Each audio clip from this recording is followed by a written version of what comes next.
Bismillahirrahmanirrahim. Assalamualaikum warahmatullahi wabarakatuh.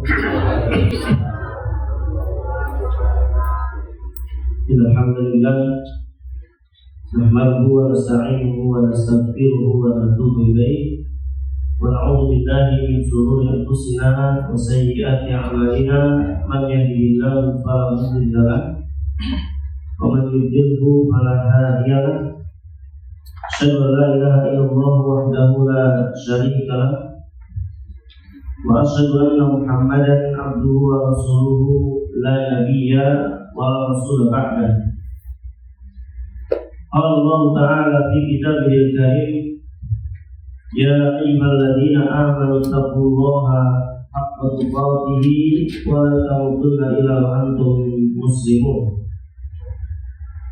Wa qala ta'ala, ya ayyuhan nasu taqu rabbakum alladzi khalaqakum min nafsin wahidah khalaqa minha zawjaha wattabi'u ma rijalan katsiran wa nisaa'a wattaqullaha alladzi tasaaluna bihi wal arham innallaha kana 'alaykum raqiba. Amma ba'd, fa inna asdaqal hadithi kitabullah wa khairal hadi hadi Muhammadin sallallahu alaihi wasallam wa syarrul umuri muhdatsatuha fa inna kulla muhdatsatin fid-dini bid'ah wa kullu bid'atin dhalalah wa kullu dhalalatin fin-nari. Amma ba'd. Ikhwani bila azakumullah wa iyyakum jami'an, barakallahu fikum, alhamdulillahi rabbil alamin. Segala puji bagi Allah Subhanahu wa taala, Rabb semesta alam, yang kembali memudahkan hati dan fisik kita untuk kita bisa beribadah kepada Allah Subhanahu wa taala dan melaksanakan salah satu kewajiban yang Allah wajibkan atas kita, di mana Allah perintahkan kita untuk menjadi manusia yang berilmu. Sebagaimana ayat yang pertama kali turun kepada Nabi kita Muhammad sallallahu alaihi wasallam, Allah firmankan, "Iqra bismi rabbikal ladzi khalaq." Bacalah dengan menyebut nama Tuhan yang telah menciptakan. Maka ikhwan, saat tidak langsung memerintahkan kepada kita semua agar menjadi manusia yang berilmu, karena disinilah manusia akan dihargai. Benarlah apa yang Allah firmankan, yang shadaqallahul azim. Allah berfirman dalam surat Al-Mujadalah ayat 11. Jadi Allah Subhanahu wa taala yarfa'illahu alladziina aamanu minkum walladzina utul ilma darajat. Allah berjanji akan mengangkat orang-orang yang berilmu berapa derajat. Jangankan manusia, teman-teman, azakumullah, bahkan hewan santun yang secara basicnya bahkan najis disebut anjing, ya. Di sini saya bukan ngomong kasar, jadi menyebut binatang, ya. Anjing, ikhwan azakumullah, apabila dia berilmu, tanda kutip dia terlatih, ketika dia berburu, maka hasil buruannya boleh kita makan. Tapi ketika ada anjing dia rekam kelinci, rekam ayam, rekam apa saja yang aslinya hewan yang direkam itu bisa dimakan. Tapi kalau anjing ini tidak berilmu, tanda kutip tidak terlatih, maka hewan buruannya jadi haram bagi anjing bangkai.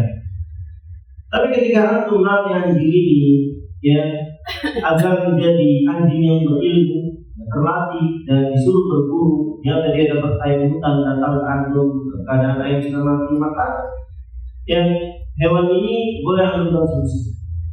Ini hewan apa? Ini hewan yang ada ilmunya. Dibedakan dalam agama kita, maka bagaimana dengan manusia yang berilmu? Maka ikhwan azakumullah, jadilah manusia yang berilmu agar Allah Subhanahu wa taala mengangkat derajat kita di surga, dan semoga Allah juga mengangkatnya di dunia ini.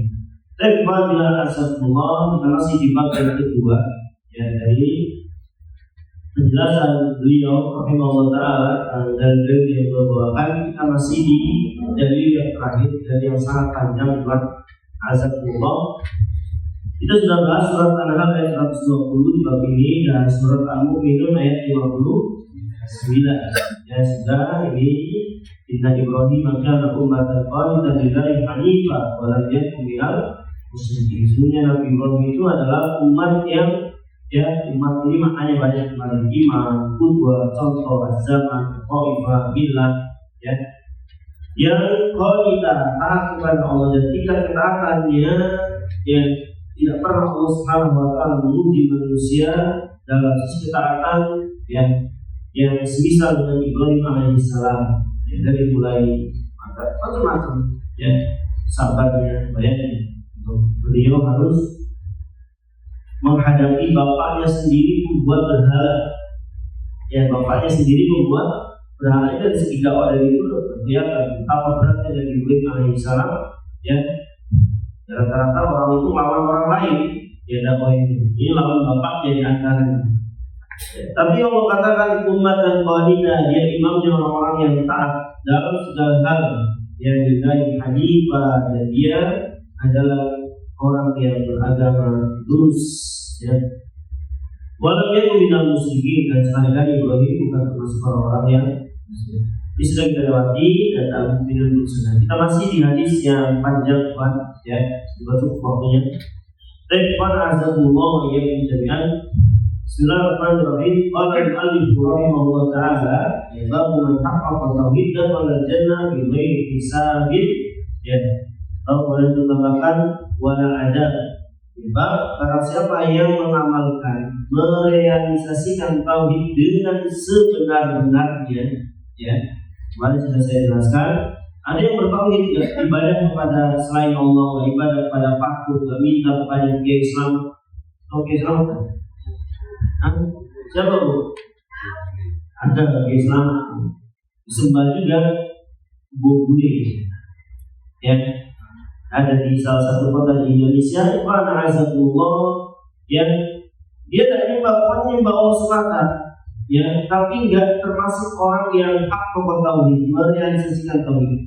Ternyata kalau sakit harapannya tumbuhannya dokter, kalau dia kekurangan finansial hatinya disandarkan kepada orang kaya, kepada bosnya, semisal.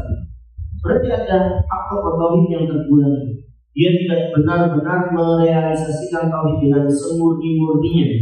Dia enggak bersandar kepada As-Samad, padahal Allah mengatakan sendiri Allah As-Samad, dialah tempat bersandar seluruh makhluknya. Jadi maksud hak tauhid benar-benar dia mengamalkan, merealisasikan tauhid dengan semurni-murninya, dari kecintaannya, dari ketaatannya semisal. Ta'iban bila azamullah, di sini dari Husain bin Abdurrahman qala kuntu 'inda Sa'id bin Jubair, itu bawahan di sini.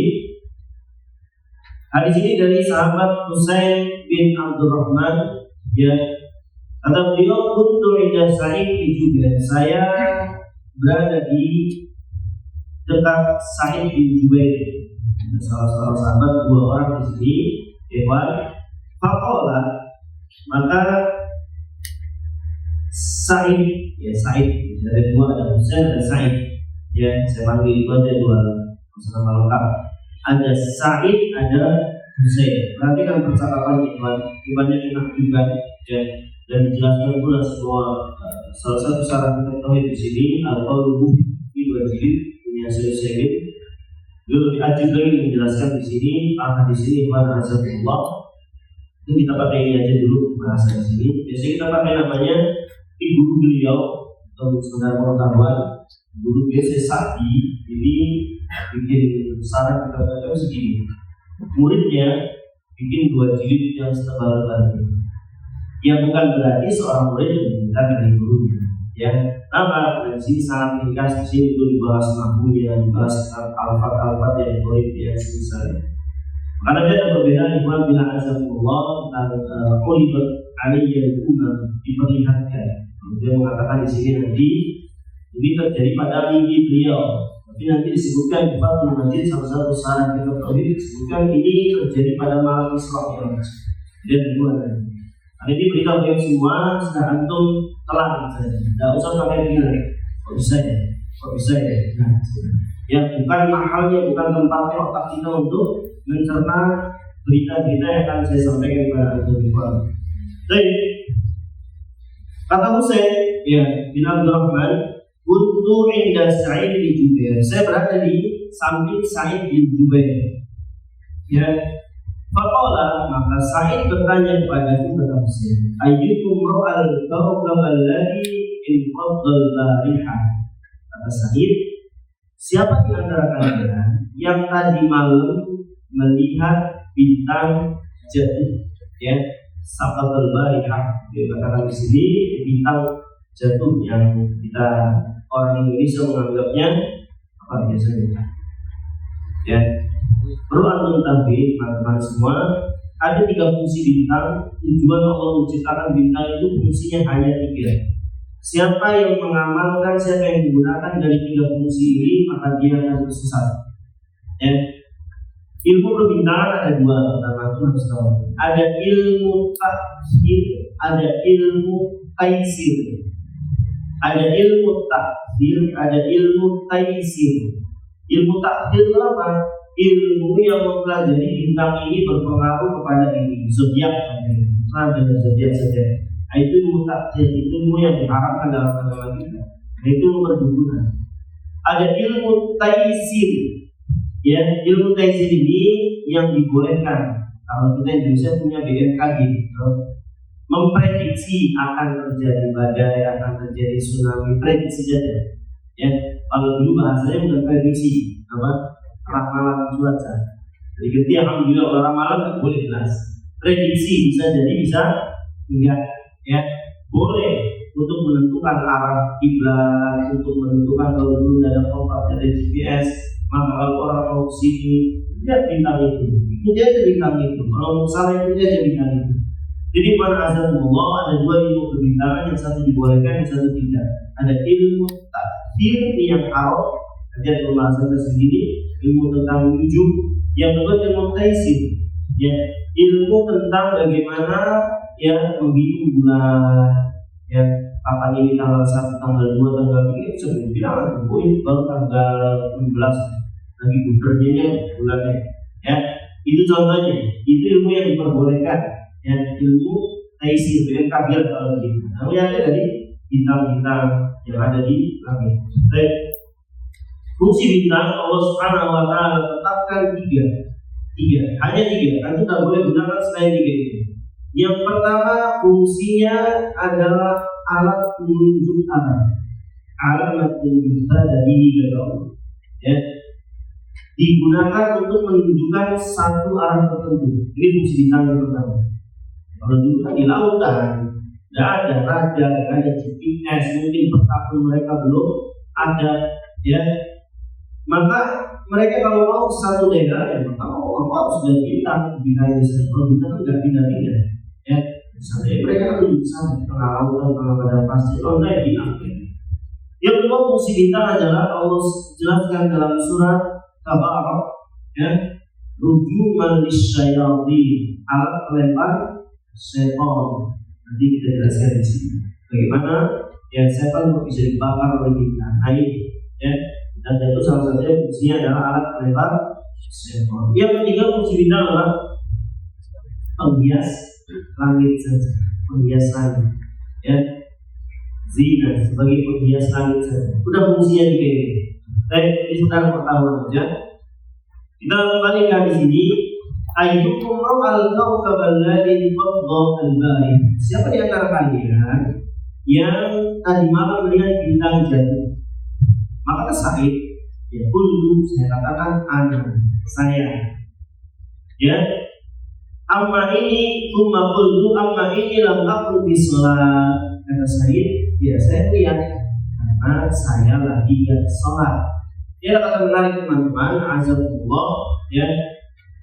Kata-kata amma ini lam akun fi sholat, ini kata beliau, ya, menunjukkan, itu katakan waqala hadza rahmatullahi alla yadullu annahu qa'imun yusalli fa ya'malu bima lam yaf'al, ya, agar orang yang mendengar saya bangun. Contoh saya bilang, tadi malam saya bangun.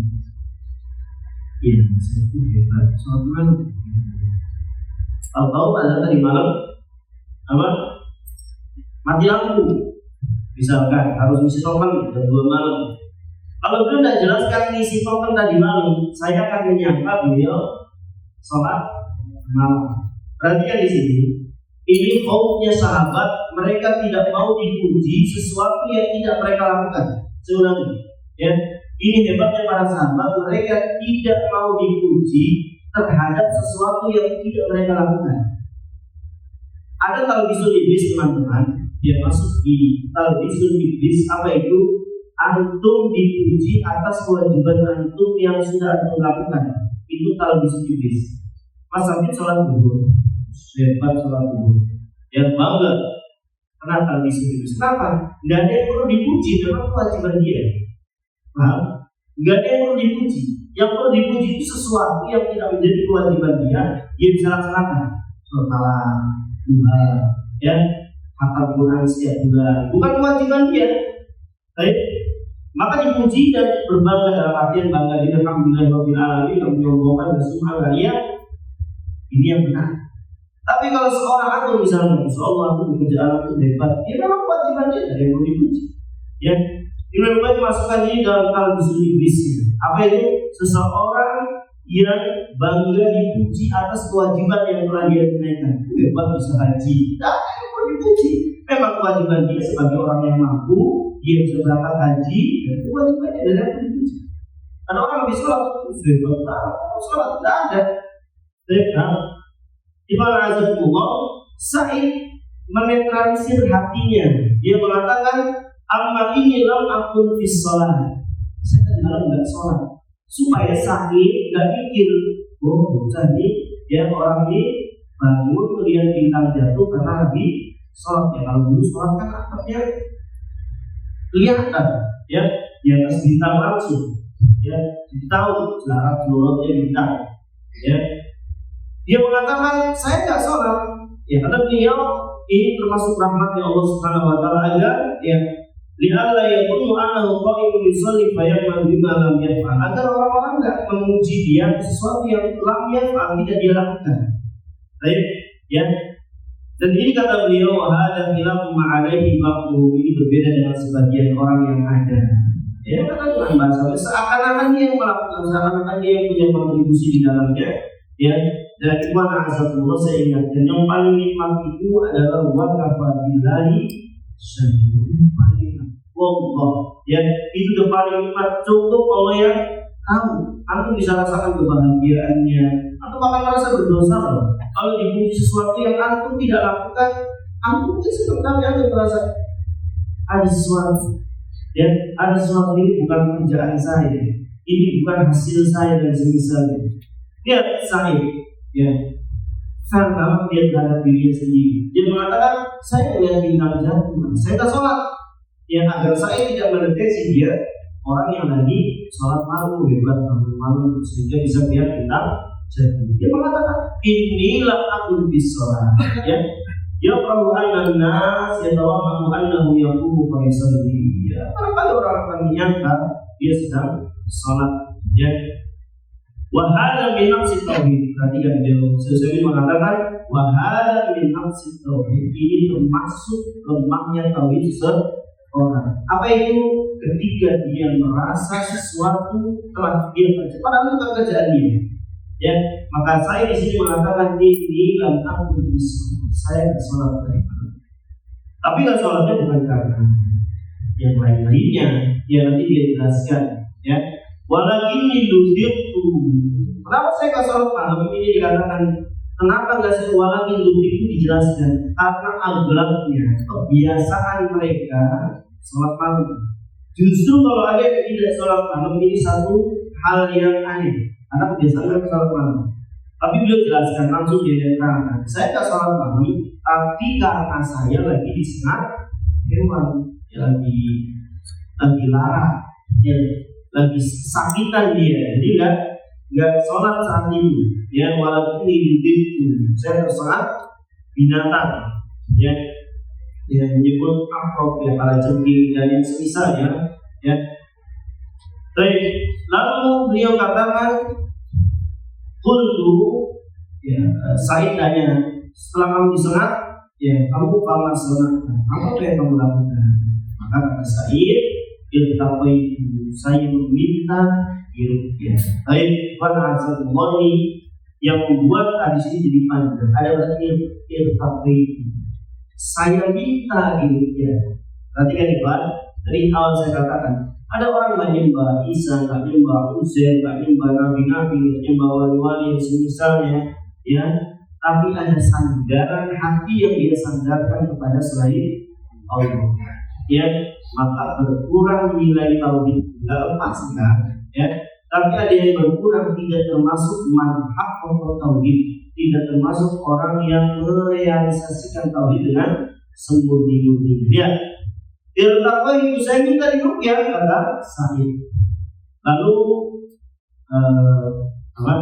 Sa'id sama Usaid, kata Usaid, saya minta diruqyah. Kata Sa'id, fama hamalaka ala hadha, apa yang menyebabkan kamu minta diruqyah? Makanya gitu, dalilmu apa? Ya, dia langsung hukum itu dia tidak boleh, Pak. Ya, itu sudah jelaskan kita lewat hadis. Allah ketika mendatangkan dosa sebanyak 99, catatan Allah masih bertanya. Apa pertanyaan Allah? Ya, benar nggak ini dosa? Diklarifikasi. Benar nggak ini dosa? Adakah katib saya mencatat amalan yang saya tugaskan salah mencatat?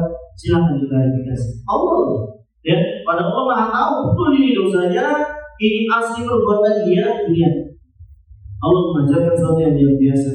Masuk neraka aja mendalikan. Allah tanya, ya, oh iya, saya sadar itu dosa saya semua. Masih yang bertanya, halal kami udur. Kamu punya udur enggak? Hanya udur Allah. Ya, ada yang maksa kamu, atau kamu nggak tahu jangan-jangan dosa kayak gini banyak, kan nggak tahu. Kan bisa jadi manusia itu berdosa dengan dua kondisi, nggak tahu tidak dosa, maka cari ilmu. Ya, yang kedua sudah tahu dilanggar, ini lebih buruk yang Yahudi, mabuk ini. Ya, sudah tahu tapi langgar. Berbeda dengan orang yang berdosa dalam kondisi tidak tahu, dia hanya akan dihukum karena kebodohannya tidak mencari tahu. Baik, kesalahan dia tidak dihukum, ya terjadi, ya. Ketika laki-laki yang berwasiat kepada anaknya, kalau saya mati bakar saya, dengan kebodohannya bakar saya, nanti debunya dibagi dua, satu diterbangkan ke udara, satu disebar ke lautan. Ya, dia bodoh. Dia menyangka Allah tidak bisa mengumpulkan serpihan debunya. Dihukumkan Allah. Atas kekafiran dia, kekafiran mengingkari hari berbangkit. Tapi Allah nggak azab dia. Allah ampuni dia karena dia bodoh. Tapi dia akan dihukum karena kebodohannya tidak mau mencari ilmu. Baik, beda. Kondisi kedua, antum mengingkari sesuatu sudah tahu, ini bahaya. Baik.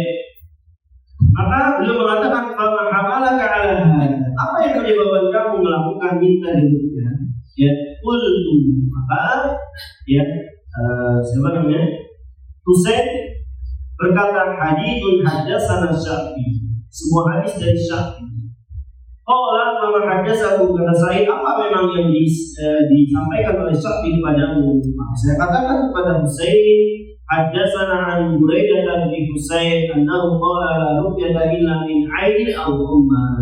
Ya. Tidak ada permintaan ruqyah yang kecuali untuk ain atau umma. Ain itu penyakit yang dihasilkan dari pandangan mata yang tidak memuji Allah Subhanahu wa taala atas takjubannya, ya. Yang dia di sini bilang masya Allah, tabarakallah atau barakallahu alaika. Ya, di sini beliau sini mengatakan barakallahu alaika. Ya, bisa mungkin kita masya Allah yang semisalnya. Baik. Lalu kata beliau, qad ahsana man intaha ila masan. Sungguh sebaik-baiknya orang adalah yang mengamalkan apa yang dia dengar. Poin penting ini, ya.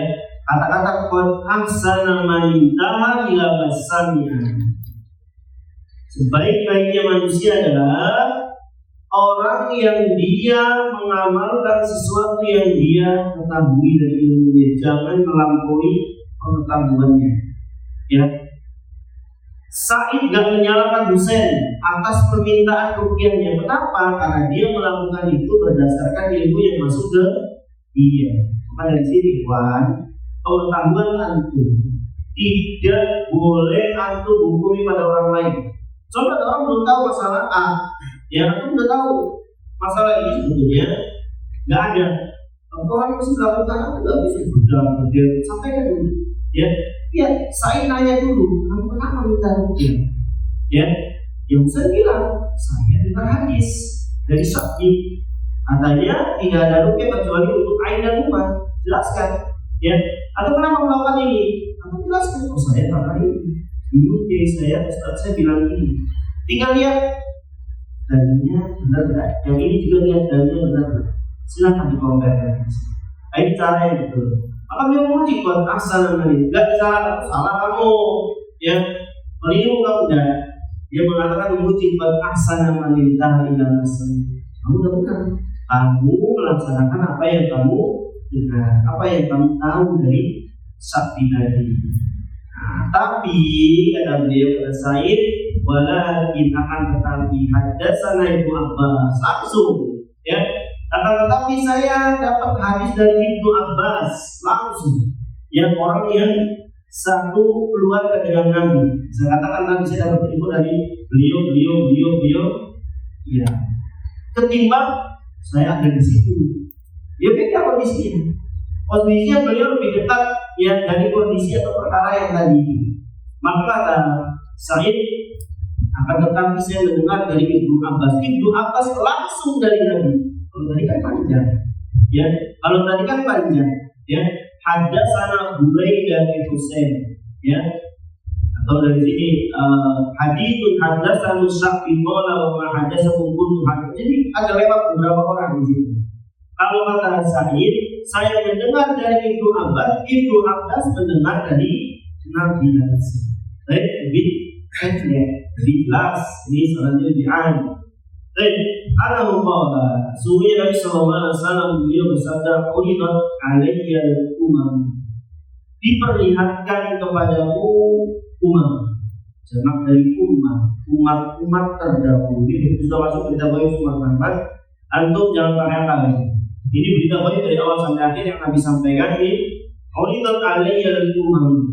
Diperlihatkan kepadamu umat-umat terdahulu. Ya. Beliau mengatakan al-ali itulah Allah, yang memperlihatkan itu adalah Allah Subhanahu wa taala, bukan malaikat Jibril atau semisalnya, ya. Beliau mengatakan di sini wa hadza fil manam fi ma yadhhar.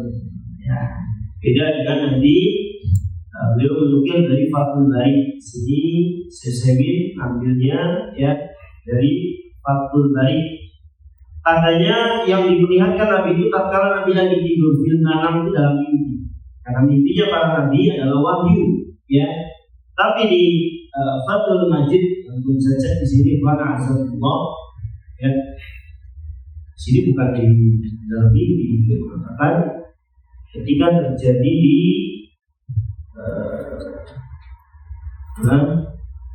ketika Isra Mi'raj, ya, anna dzalika kana ya lailatul Isra. Ini terjadi pada malam Isra Mi'raj.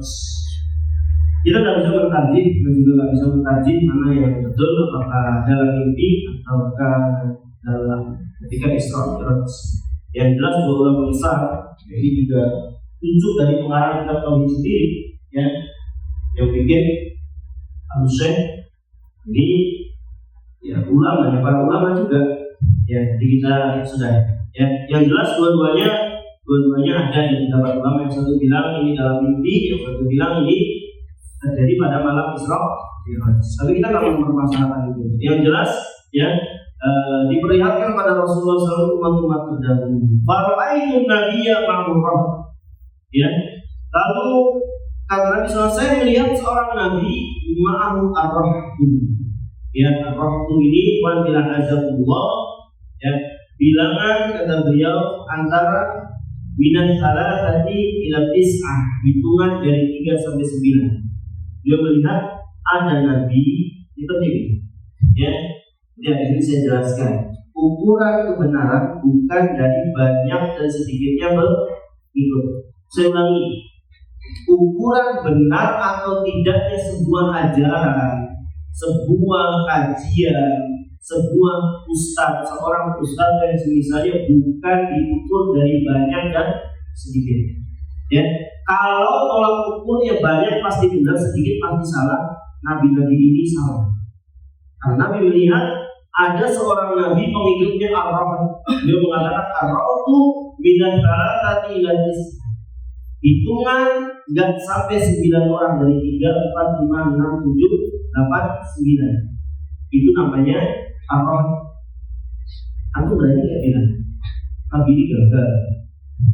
Masa pengikutnya dapat cuma sangat, ya akan kita biji loro dulu 4, 5 dulu banyak 100 ya, belum di kajian lain. Kalah dong nabi ini dengan saya. Masa begitu? Ada nggak berani yang untuk mengatakan nabi ini gagal dalam dakwah? Nah, kalau antum bilang nabi ini gagal dalam dakwah, antum telah menuduh yang ini nabi juga salah. Gak punya ilmu, dia tahu gak becus dalam dakwah ini jadi nabi. Masalahnya siapa yang milih nabi? Hah? Saya ulangi pertanyaannya. Kalau antum berani mengatakan nabi ini gagal dalam dakwah karena sedikit pengikutnya, maka antum telah menuduh yang milih nabi ini salah memilih nabi. Pertanyaannya, siapa yang milih nabi? Paham? Jadi nabi ini gagal dalam dakwah. Ya, karena urusan orang mau ikut atau tidak itu urusan Allah. Ya, Nabi Nuh alaihi salam 950 tahun, pengikutnya kurang lebih 800 orang saja. Atau hitung kan? 950 tahun, pengikutnya hanya 800 orang. Ya punten-punten masih banyak kan jamaah saya. Hitungannya. Ya, 800 orang 950 tahun. Maksud saya, ya kalau hitungannya dapat setahun pemimpinan. Coba itu. Setahun dapat berapa? Ya, itu jadi matematika. 950 tahun bagi 800. Setahun pemimpinan. Setahun tahun bisa. Enggak sampai satu aja. Ya kalau dapat 1 setahun berarti dapat berapa? Ya sekitar itu jambel. Maksud saya orang IPS, jago hitung-hitungan, saya malu dengan orang IPA di sini. Ya itu kan ya, kalau setahun dapat 950, mungkin dapat 950 orang. Gampang aja begitu. Ya harus tahun 1 gitu. Terlalu enggak kalau memang setahun cuma hiji, tapi masalahnya bukan urusan banyak sedikit. Saya ulangi, nggak mungkin kita salahkan nabi ini dakwanya gagal. Karena konsekuensinya kita juga menuduh yang milih nabi gagal memilih seorang nabi. Berarti Allah gak paham berilmu, nggak tahu ini nabi gak becus dipilih. Nah, makanya gitu. Berarti Allah gak paham dong. Ini orang gak layak jadi nabi, gak bisa dakwah, ngomongnya belepotan, dipilih jadi nabi. Itu kan konsekuensi. Kan panjang urusannya kalau aku menuduh ini nabi tidak becus dalam dakwah, gagal. Saya mau kembali bilang azan bahwa jadi keberhasilan dakwah bukan banyaknya dan sedikitnya. Kalau banyak pasti benar, nabi ini salah. Ada jumlah pengikutnya hanya 9, 3, 4, 5, roh. Hitungan kata-kata roh itu enggak jumlah yang banyak. 3, 4, 5 sampai 9. Baik. Yang menunjukkan lebih dari ini. Buat nabi ya, kalau saya melihat seorang nabi mahu orang dulu Allah juga pengikutnya 1 atau 2 orang. Ada nabi pengikutnya 1 sampai 2 orang saja. Untuk kita tidak bisa mengatakan nabi ini gagal dalam dakwah. Karena para nabi Ridwan dikarunia 3 kesempurnaan. Sempurna kecerdasannya, sempurna lisannya, sempurna akhlaknya. Antum tuh kadang bisa nolak saya. Kenapa? Orangnya kasar. Meskipun misal antum menganggap saya ada ilmunya, antum menganggap saya kalau menjelaskan jelas, tapi saya akhlaknya jelek, antum bisa tolak saya. Layak gitu, akhlaknya jelek. Akhlak saya bagus, ilmu saya banyak, tapi belepotan saya menjelaskan. Baik, antum bisa tolak saya. Ngerti pengajian pun, ngerti dia menjelaskan. Ya, berapa saja gitu misalkan, atau suaranya terlalu kecil, bisa ditolak. Kenapa? Enggak jelas bicaranya. Ada orang jelas bicaranya, akhlaknya baik, tapi enggak cerdas. melantur ke sana kemari, dongeng ke sana kemari, segala rantai emas turun dari langit, segala nabi nongol dari kuburan yang lututnya guru mereka. Enggak, gimana azab mu'malaj? Artinya Nabi itu dikaruniai tiga kesempurnaan, sempurna lisan mereka sehingga orang itu paham apa yang dikatakan A yang kedengaran A, B yang kedengaran B. Ya, yang kedua mereka sempurna kecerdasannya, cerdas. Yang ketiga mereka sempurna akhlaknya. Tiga komponen ini kalau ada seorang dai, insya dakwahnya berhasil. Insyaallah. Tinggal di manage hatinya. Yang ikhlas, insya akan masuk juga ke hati manusia. Kalau tanpa ikhlas mustahil bisa masuk. Mancing kuping itu cuma dan kuping lagi. Tapi kalau dari hati biasanya masuk juga ke hati. Kita kembali iman. Maka nabi-nabi ini nggak mungkin dia gagal dalam dakwah. Katakan gagal dalam kenapa? Mereka sempurna secara akhlak, sempurna secara lisan, dan sempurna secara apa? Itu lagi kecerdasan. Ya, Rasulullah SAW. Ya, kenapa Abu Thalib satu genteng dengan Nabi? Apa dia nggak paham ucapan Nabi? Nggak ada yang lebih fasih daripada Nabi. Ya, apa Abu Thalib menganggap ponakannya ini bodoh? Kamu cerdasnya luar biasa. Dia pernah memutuskan peperangan yang besar. Ketika Hajar Aswad rebutan siapa yang harus meletakkan hampir jadi perang besar. Yang bisa mencerdaskan yang hanya orang cerdas itu Rasulullah SAW. Udah nggak usah ribut, Hajar Aswad tengah ditaruh di kain, ujung sana kabilah ini, ujung sana kabilah ini, ujung sini kabilah itu, motong bareng-bareng, letakkan bareng-bareng, selesai. Apa nggak cerdas itu? Nabi selesai, sempurna kecerdasannya, ya. Dan akhlaknya nggak usah ditanya dari orang dari zaman yang belum jadi nabi, akhlaknya sudah diakui akan kebaikan. Pertanyaannya, Abu Thalib masuk Islam enggak? Kenapa? Karena nggak paham ucapan Nabi, karena nggak suka akhlaknya Nabi. Karena melihat Nabi bodoh, nggak mungkin. Kenapa nggak masuk Islam? Ya hidayah, sudah jawabannya tidak ada lagi. Sama, nabi-nabi ini nggak bisa untuk salahkan. Cuma dua pengikutnya, ya jangan tidur makan doang, tidak bisa. Ya, karena urusan hidayah adalah urusan Allah. Sedikit banyaknya itu urusan Allah. Baik, harus kita. Karena di antara kita yang masalah sih banyak kajiannya ratusan berjubel nanti dulu. Ya, kalau antum menilai sesuatu dari banyak dan sedikitnya, maka nabi-nabi ini salah dalam. Nanti harus ada introspeksi. Oh Ustaz ini banyak sih pendengarnya, banyak yang gandrung. Oh saya enggak. Introspeksi dianya. Jangan-jangan ngerti dengan baik. Orang tahu jelasin ngerti sendiri aja. Jangan-jangan ada perangai dia ditangkap oleh mantunya jelek, sehingga ditinggalkan. Ucapannya kasar, jorok, kalau jelasin nyerempet-nyerempet ke profas, ya ada kan? Ya dari mau ngobrol bicara dan jauh apa ya dari hal-hal seperti itu. Ya bukan azab Allah ya mungkin kan baik dia dijauhi orang. Artinya introspeksi juga, tapi bukan berarti sedikit jadi salah. Bisa tahu ya sering jadi grup sebelah aja sebelah ini ya kalau urusannya benar atau tidak nggak ada urusan dengan banyak dan sedikit, tapi ini sedikit banget mengikutnya 9 ada yang 2 bahkan kata Nabi fara'aitun nabiyya wa laysa ma'ahu ahadun. Bahkan saya melihat seorang nabi tidak ada pengikutnya sama sekali, satu orang aja tidak ada. Itu masih berani bilang gagal lagi. Gagal juga orang memilih seorang nabi. Maka ikhwan azabullah, saya ulangi, keberhasilan sebuah dakwah tidak diukur dari banyak dan sedikitnya pengikut, ya tapi isi darinya. Ya, meskipun dia nggak jenggot, kok nyampaikan nggak ada jenggot, jidatnya nggak hitam, ya, terus pakainya baju koko atau batik, nggak ada urusan dengan itu semua. Selama yang disampaikannya Al-Quran, Sunnah, ini loh sahabat melakukan Al-Quran dan Sunnah mengamalkan seperti ini, ya, maka ikuti. Tapi nggak ada di YouTube-nya. Berapa banyak orang yang ada di YouTube-nya malah jadi buron itu kan YouTube-nya banyak. Atau mau ikut buron ya? Masa beda tuh tahu buron kan?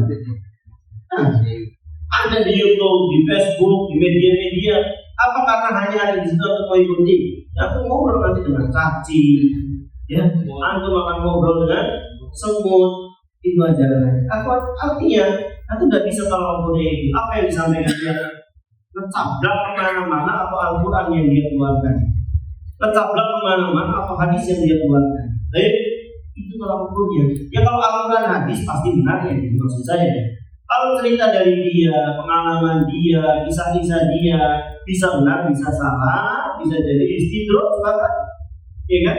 Karena mungkin usah cerita saya begini hebat ini bisa jadi istidroj karena dia, ya dan semisalnya. Namun bila dari Taiwan Azabullah, ini pelajaran buat kita. Nabi melihat ya di mimpinya atau ketika malam Isra Mi'raj, ya ada Nabi pengikutnya ya ada Nabi pengikutnya 1-2 orang saja. Ada Nabi tidak ada pengikut sama sekali. Wa Nabi wa laisa ma'ahu ahadun. Idru bi Ali, dan ya diperlihatkan kepadaku. Ketika saya melihat yang jumlah nabi-nabi tadi, diperlihatkan kepadaku sawadun adhimun. Apa sawadun adhim? Wal murad bil sawad rumah al-ghair annahu al-asfas, kata beliau. Sawad di sini adalah manusia, ya banyak saat itu dan jumlah yang sangat banyak. Maka kata Nabi Muhammad, fadhanantu annahum ummati, maka saya mengira itu adalah umatku. Nabi melihat jumlahnya sangat banyak, saya mengira itu adalah umatku. Ya fakilani, maka dikatakan kepadaku, ya hada Musa wa qaumuhu, ini Nabi Musa bersama kaumnya. Wa hada yadullu ala kathrati atba'i Musa alaihi salam, yang menunjukkan akan banyaknya ya pengikut Nabi Musa alaihi salam. Jadi jumlahnya sangat banyak sampai Nabi mengira itu adalah umat beliau. Ya, faqila li hada Musa wa qaumuhu, ini Musa bersama kaumnya. Ya, jadi ternyata yang banyak itu bukan umatnya Nabi. Ya. Jadi banyak nama Nabi Muhammad atau Nabi Musa? Belum juga selesai hadis yang dibaca. Faidah sawadun adhimun, lalu saya melihat yang lebih besar dari yang pertama.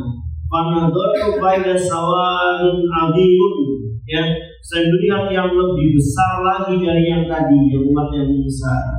Fakilani, maka dikatakan kepadaku, bangga kita, ya, hadihi umatika, ini umat Muhammad jauh lebih besar daripada umatnya Nabi Musa AS. Kenapa? Karena nabi-nabi yang lain mereka ajarannya hanya berlaku ketika mereka masih hidup dan umur mereka itu terbatas. Jadi, ya umur mereka itu terbatas, ada yang 100 tahun, ya ada yang sekian puluh tahun, yang sekian ratus tahun, berarti itu terbatas. Ya, ketika mereka wafat maka ajaran itu kalau ada nabi lagi maka tidak boleh lagi dilaksanakan. Berbeda dengan Nabi SAW, beliau wafat sudah 14 abad yang lalu. Ajarannya sampai sekarang masih berlaku. Jelas. Jadi bukan ketika Nabi masih hidup, ya berarti cuma 63 tahun itu. Ya, umatnya Nabi. Setelah itu nggak begitu. Rasulullah SAW ajarannya akan terus ada sampai nanti kiamat. Jadi kekhususan Rasul kita Muhammad Sallallahu Alaihi Wasallam. Jadi nanti dimaksa kita paling banyak ya jumlahnya, ya, karena seperti itu. Dan Nabi Sallallahu Alaihi Wasallam lihat Tuhan Azabullah tidak akan tertukar, ya yang terbudu yang benar, terbudu yang benar, ya. Karena Rasulullah SAW nggak pernah berjumpa dengan Nabi, nggak pernah berjabat tangan, ya.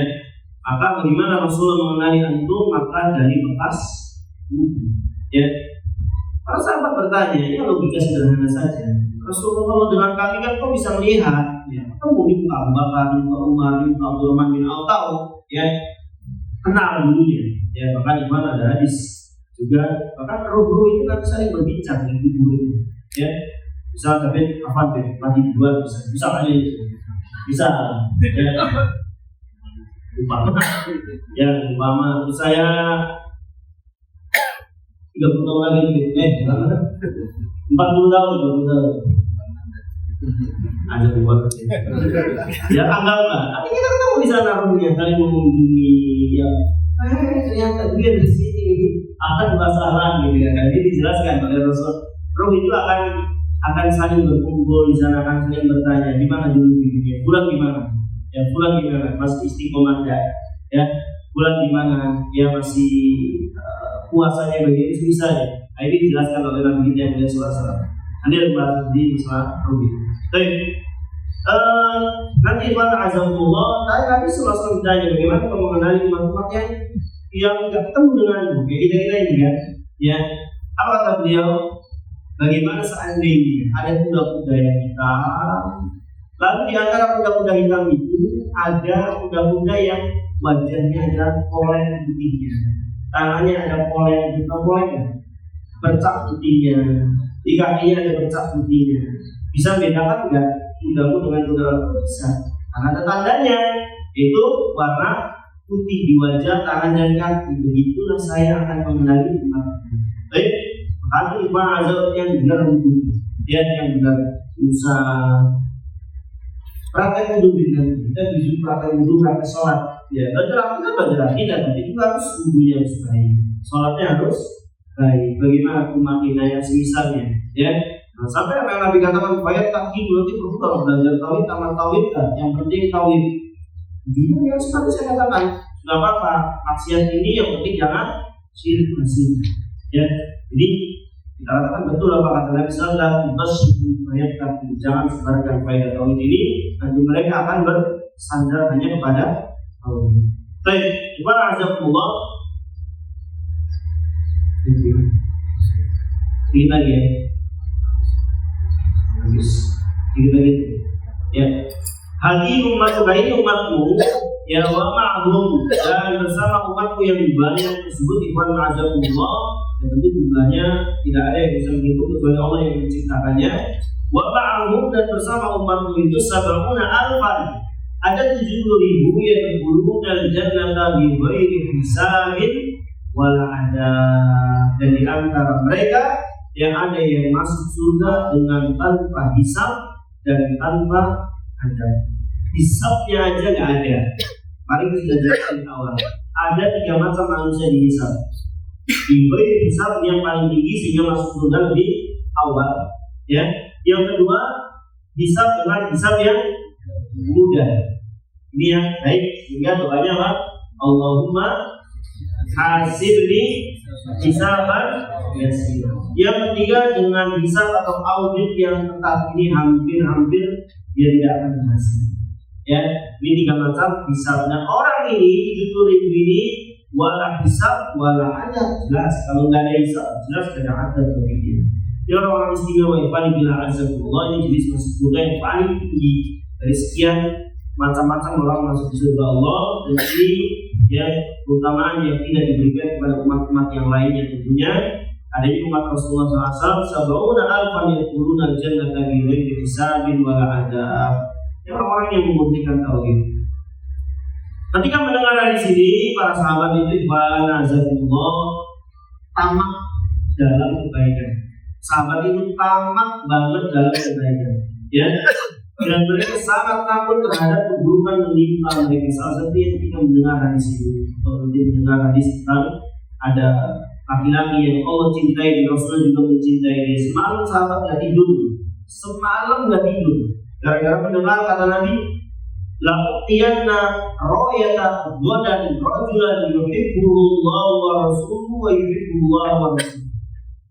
Besok saya akan serahkan bendera perang ini kepada laki-laki yang laki-laki ini cinta Allah dan Rasulullah. Allah dan Rasulullah cinta dia juga.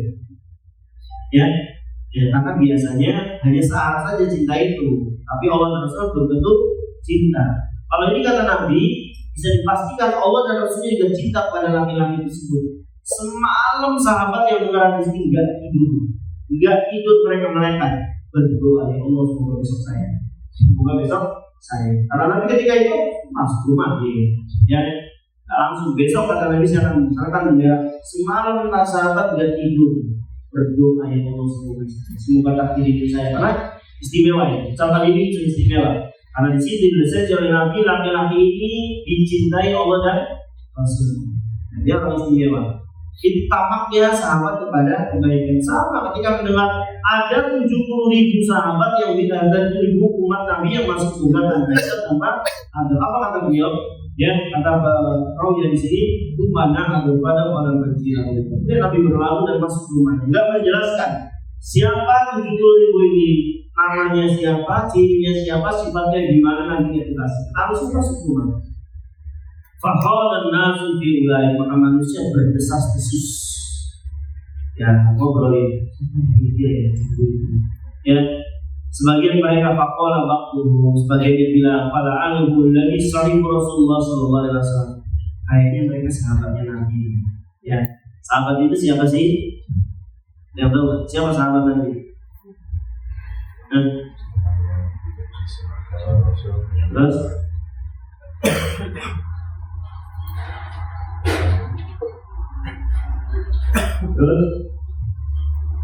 ada banyak para ulama menjelaskan siapa yang dimaksud sahabat Nabi, ya. Maka harus ada pengikat. Di antara yang paling bagus adalah yang dijelaskan oleh Al-Imam Ibnu Hajar Al-Asqalani rahimahullah taala, menjelaskan yang namanya sahabat adalah, perhatikan ya, orang yang hidup di zaman Nabi, bertemu dengan Rasulullah, dia bertemu dengan Rasulullah, melihat Rasulullah, ya, lalu beriman kepada kerasulan beliau dan mati di atas kerasulan beliau. Iya, ya. Sejalan dengan beliau, bertemu dengan beliau, bertemu, melihat beliau dan beriman. Karena kalau melihat saja, orang munafik lihat Nabi nggak? Orang Yahudi lihat Nabi nggak? Abu Jahal lihat Nabi nggak? Lahab? Abu Thalib iya. Kalau hanya sekedar melihat Nabi, nggak menjadikan mereka statusnya menjadi seorang sahabat. Harus beriman kepada Nabi. Baik, untuk mengeluarkan abu-abuan yang ini Abu Jahal, Lahab dikeluarkan, harus beriman. Maka mereka tersingkir dari Nabi. Tapi ada juga yang beriman habis itu murtad. Ketika peristiwa Isra Mi'raj, ya, ketika Nabi bilang, saya habis perjalanan dari Mekah ke Palestina lalu naik turun ke langit dan sampai kembali ke Mekah sebelum subuh. Banyak sahabat sebagian yang murtad. Maka ini keluar. Harus dia mati di atas kerasulan Muhammad SAW, melihat Nabi, beriman kepada Nabi dan mati di atas keimanan itu. Baik. Ini yang sempurna, ya. Lalu gimana dengan Ibnu Maktum yang buta, Ustaz? Dia kan nggak melihat Nabi, mundur, gimana lagi? Buta, ya, dia termasuk sahabat. Maka yang tidak termasuk sahabat meskipun sezaman, tapi bukan sahabat siapa? Uwais al-Qarni. Uwais al-Qarni itu tidak masuk sahabat. Kenapa? Karena saat dia mengunjungi rumah Rasulullah sedang perang. Di rumahnya hanya ada istri. Ya, sedangkan dia nggak bisa berlama-lama meninggalkan ibunya, harus segera pulang lagi sana. Sehingga ulama mengatakan Uwais al-Qarni hanya sebatas dia pengikutnya sahabat saja. Dia tidak termasuk sahabat Rasulullah SAW. Meskipun dia beriman kepada Nabi dan mati di atas imannya, tapi Uwais al-Qarni belum melihat Rasulullah SAW. Kenapa? Karena waktu beliau berkunjung ke rumahnya, ya, beliau SAW tidak berada di rumah. Lama beliau pulang, sehingga beliau kembali lagi ibunya kan sakit tua, ya, sehingga bisa lama. Allah melihat itu sahabat. Sebagian saat itu para sahabat yang mendengar di sini, jangan-jangan mereka ini sahabat Nabi, ya. Sebagiannya bilang, faqala ba'dhum fala'alahumul ladzi ulidu bil Islam. Bukan, kayaknya kalau sahabat kan, ya bagaimanapun mereka kan alumni akhirat dulu. Mau Abu Bakar, mau Umar, mau Utsman, dulunya kan hebat selain Allah, ya. Kayaknya bukan mereka deh, ya. Sebab mereka pernah berbuat syirik. Ya ini pendapat saja, obrolan saat itu aja, karena mereka lagi nerka-nerka, lagi kira-kira siapa ya 70.000 ini. Sebagai sahabat Nabi bukan. Sebagainya bilang alladzina wulidu fil Islam wa lam yusyriku billahi syai'an. Kayaknya anak-anaknya orang Islam, anak muda nih. Karena mereka dari lahir sudah Islam. Kalau kita kan memang tengah jalan masuk Islam, dibanding mereka. Obrolan biasa, ya. Wadakar wasyana pendapat-pendapat lain yang disinggung malam itu. Mana azabullah, di sini masih panjang banget, ya. Karena kita belum masuk ke intinya, yaitu Google ladina la yastarku wa la yatawu wa la yatabayyaru. Alhamdulillah teman paham diulang video yang sudah direkam, coba proja antum, ya. Dan kalau ada yang tidak tahu, nggak paham maksud saya, mohon ditanya. Ini masalah akidah, orang itu salah ya bahaya, ya. baru urusan satu tambah satu jadi 5. Nah, ini urusan akidah yang kalau antum salah meyakininya akan terbawa sampai hari kiamat. Baik, mana ada Allah, saya kira cukupkan di sini. Dan saya ada waktu 2 menit, kalau ada pertanyaan 2 menit saja. Kita silakan buat yang ingin bertanya, ada. Saya bawa-bawa dulu, ada. Ibu-ibu ada. Ya, silakan. Agar hati terkabul salim ketika terpepet atau dalam keadaan kekurangan, tidak bersandar pada yang lain, bagaimana menjaganya? Sebagaimana yang telah kita pelajari Allah bahwa hakikat tauhid ya, merealisasikan tauhid dengan semurni-murninya ya, yang terlanjutkan ya guru ajar atau gimana bisa dimakan. Namun iman itu ya iman itu naik turun ya, ada di mana kondisi ya apa sakit ya, keuangan juga lagi buruk, terkadang hati kepada Allah ya karena lemah, mungkin hatinya juga saat itu pas sekali hatinya lemah, ada ujian, maka dia sandarkan kepada orang kaya, dia sandarkan kepada dokter, dia sandarkan kepada alat-alat medis ya, pokoknya orang itu sakit, sudah terbang, sudah ada urusan dan ada urusan. Allah yang menyelamatkan nyawa, Allah yang memberikan kesehatan, mau sehebat apapun dokternya, itu bukan meremehkan ya, tapi ini melepas segala ikatan kepada makhluk ya. Bahwa ibadah yang pertama solusinya adalah antum kenali siapa Allah.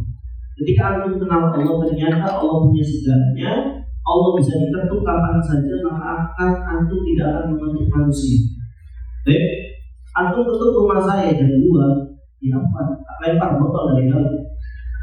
Ya, tapi antum ketuk pintu Allah jam 2 malam, la ta'khudhuhu sinatun wala Allah tidak tidur dan Allah tidak ngantuk.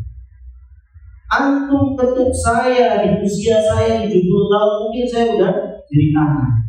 Tapi antum panggil Allah di usia antum 80 tahun, Allah katakan kalau Al-Hakim, dia maha kenali bahwa antum kebutuhannya ada pada yang hidup dan tidak pernah tidur. Baik, ahli siapa Allah. Yang kedua, antum kenali hakikat manusia. Ini penting banget.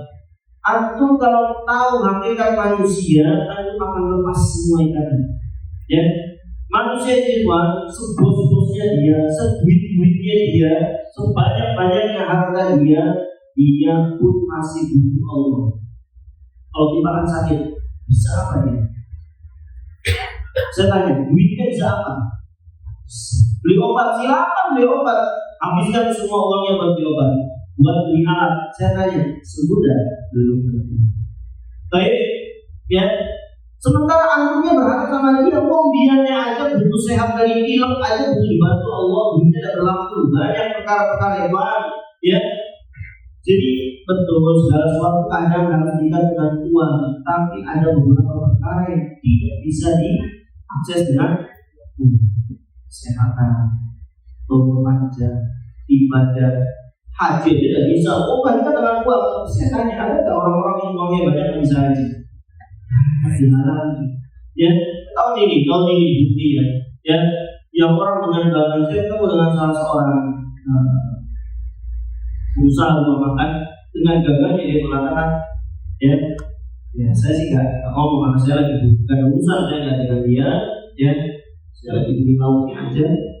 Setelah ini berapa kali Allah udah pasti berangkat, udah duitnya banyak ya, sekian ratus juta. Dan nanti di Jakarta masih di Indonesia. Dalam hati saya sudah di bandara King Abdul Aziz pun kalau Allah mau cegat bisa enggak? Itu selama ini manusia maksud saya. Ya, hatta dia sudah berada di bandara Saudi, kalau Allah tidak izinkan selesai. Dibikin sakit masuk rumah sakit sana, selesai lewat Arafahnya. Tidak ada, kalau sudah lewat Arafah nggak ada haji, karena haji itu Arafah. Baik, contoh aja, Jadi Anda melepaskan seluruh ikatan mau sekaya apapun dia, sehebat apapun dia, tetap dia makhluk yang lemah, yang kalau ada kelemahan di dia minta bagus. Seperti Nabi sallallahu alaihi wasallam. Ya, makanya saya kemarin panjangin abdu itu supaya kita paham bahwa sekelasnya Nabi sallallahu alaihi wasallam ini tidak bisa mendatangkan manfaat untuk beliau sendiri, apalagi untuk orang lain tanpa izin Allah. Makanya dia makan beliau dan keluarganya bisa nggak bisa. Sampai Nabi bela-belain puasa gampangannya. Nggak ada makanan. Kalau bisa pun ada makanan.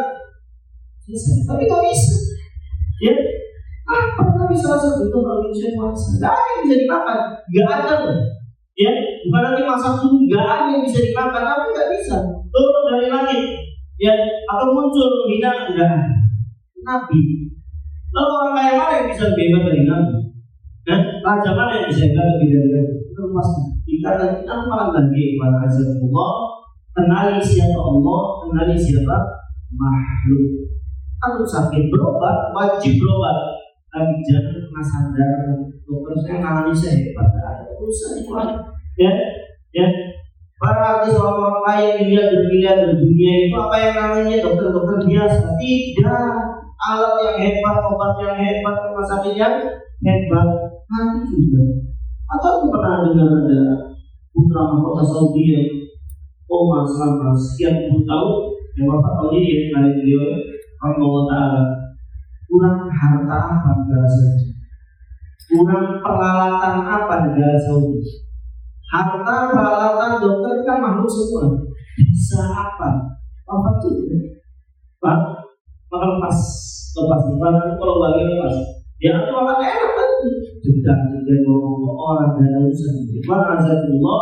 Apalagi bagi kita seorang dai yang harus bebas. Ya, ada ini bukan milik siapa-siapa. Milik Pak. Ya, tidak boleh. Saya bukan milik bosnya antum, saya bukan milik bosnya saya. Semua kemana saya bicara, saya bicara. Baik, itu yang lepas. Jadi kita tidak tahu di sini. Baik, Pak yang azabullah yang dengan ini yang berat. Kalau imam sedang turun itu keadaan. Ya, maka akan cerita itu. Anak saya yang ketiga masuk rumah sakit. Zaman itu awal-awal, berarti anaknya masih 3 tahun dan 6 ya biasa. Manusia imannya turun, saya upload hari ini. Berharap ada jamaah saya yang jemput. Ya betul ya. Saya itu turun seorang ustaz. Jam 2 malam saya ini. Ya jam 2. Makanya ini membekas.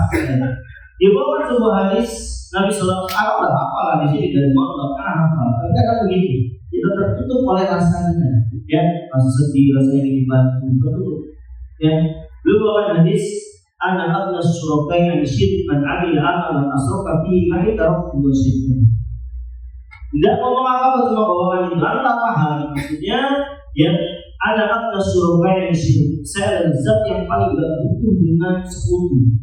Siapa yang mendatangkan sekutu ya, eksplisit secara gak langsung dia menyebut yang tak membutuhkan lebih adalah kesembuhan anaknya.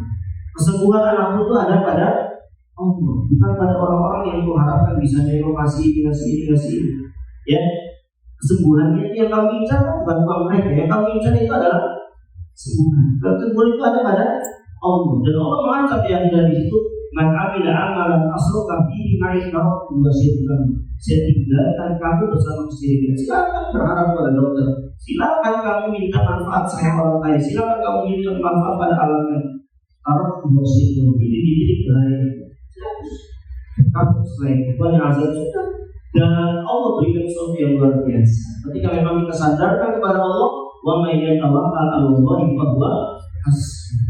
Ini janji Allah. Siapa yang menyandarkan sepenuhnya hanya kepada Allah, saya sebut ini. Ini janji Allah. Ya, tapi kalau antum sadarkan kepada yang lain, kalau itu wasiat tahu saya tinggalkan kamu. Silakan kamu marah. Silakan bisa apa orang yang marah. Baik, sehingga dari sini lepas semua kepada seluruh makhluk. Sudah, antum yang antum butuhkan hanya Allah. Seluruh kebutuhan antum ada pada Allah Subhanahu wa Ta'ala. Baik, sudah lebih 5 menit. Ya, kita cukupkan di sini. Jangan kita sampai sekitar saja. Barakallahu fikum. Kita akhiri dengan doa majelis. Assalamualaikum warahmatullahi wabarakatuh. Prosesnya bisa mengubah bisa